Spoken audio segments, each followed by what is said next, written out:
Kung tayo dalawa na lang sa bahay, 10% usap tayo. 90%, Oh my God! alam mo na.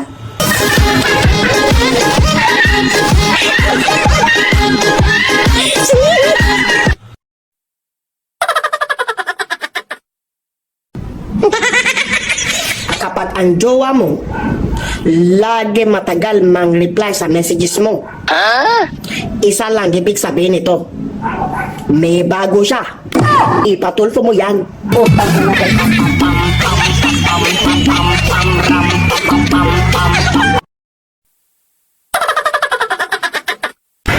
Pre, andito ako para sa utang mo sa akin.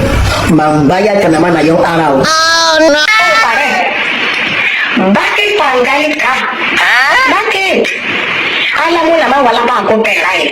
Kung may pera ako na yun, pagbayad talaga ako. Sige na. Ano sabi mo? Wala ka pera.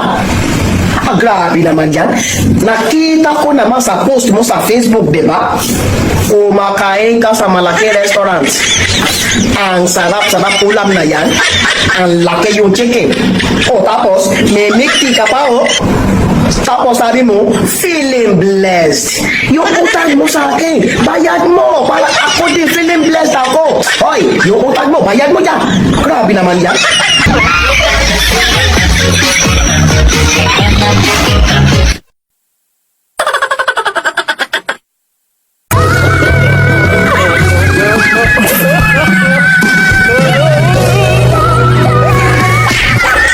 Hindi ko pala kaya at kumakanta ka pa. Pero isip ko. Oh, no, no, no, no.